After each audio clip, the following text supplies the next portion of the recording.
This is kusai. So we're going to cut kusai.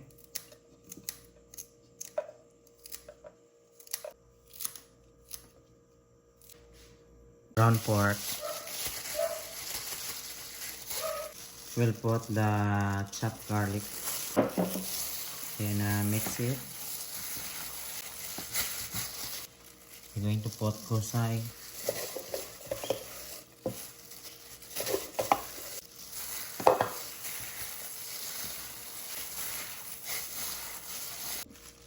And we will put black pepper. Then mix it. Then we put sugar. Mix it. We'll put seasoning.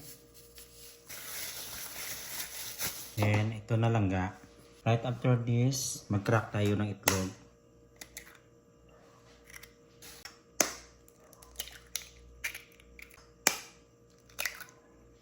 Gumamit po tayo ng 3 itlog. Then, mix lang natin.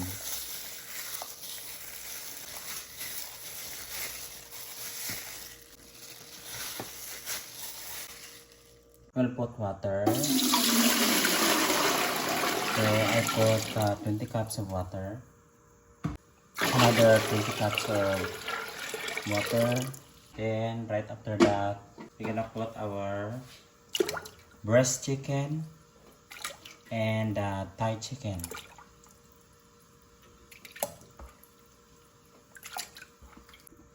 Then we're gonna put our shrimp. Shrimp is already clean.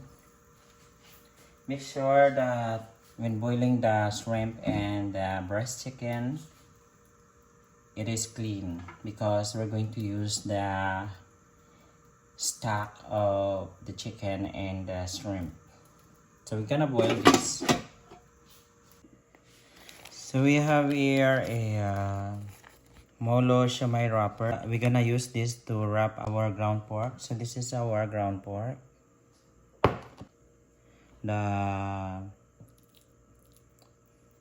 We'll get the sample, the amount of ground pork here, then do like this. That's it. Then that's it.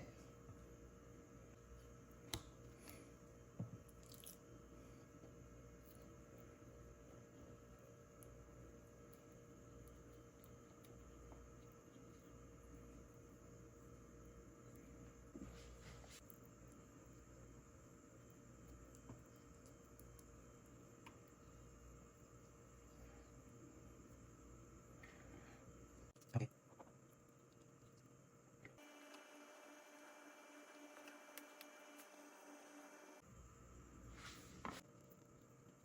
Then do like this.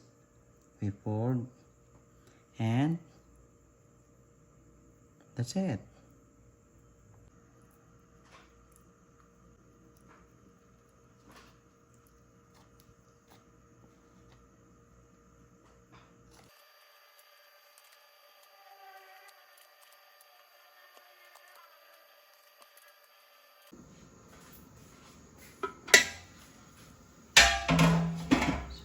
This is it, guys.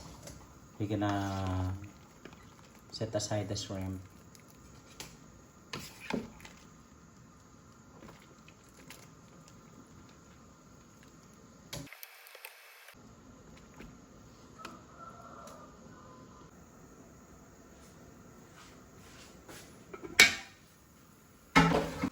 So right after we remove the chicken, set aside it.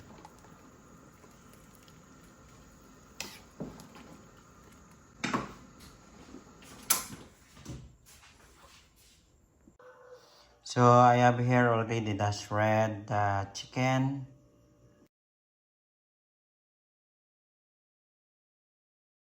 And of course our molo balls that I made, homemade molo balls.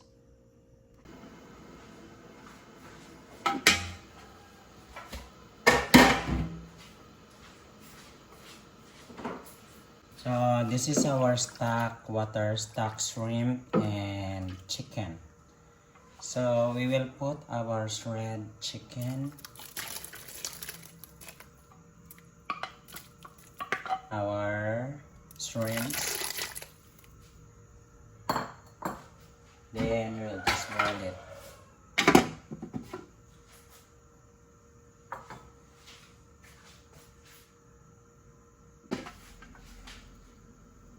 Next, we will add ropina patis or fish sauce.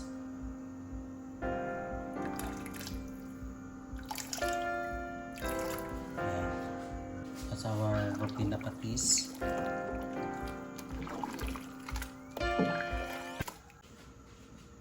Then cover it. We'll add also black pepper. Yes.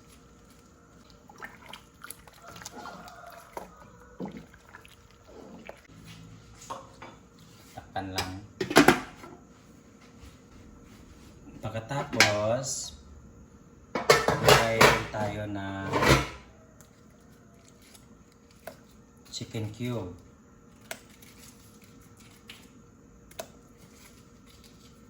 Apat na Nor chicken cube ang inilagay ko.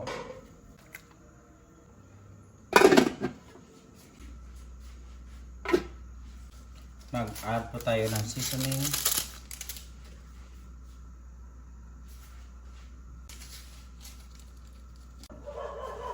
We'll put a little sugar. Then right after we'll put our molo balls.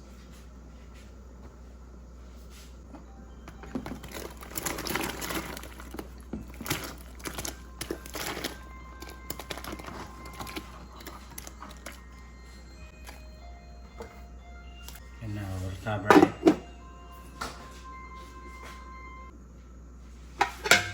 I have here another molo wrapper. We'll cut this and put this to our pancit molo.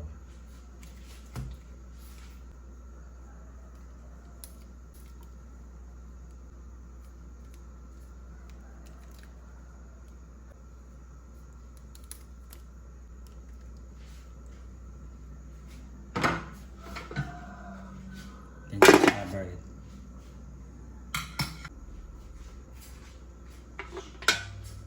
And we're going to put a little of salt.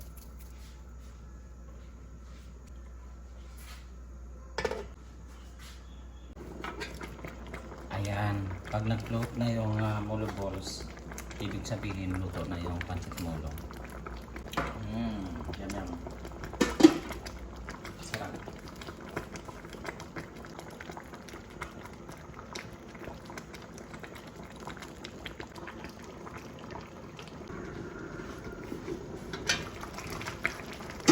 Lagay po tayo ng pusay.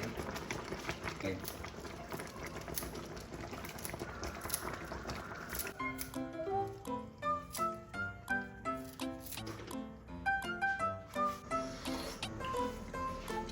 Masarap. Ayan, ito na po yung ating pancit molo. Masarap po yan, langka.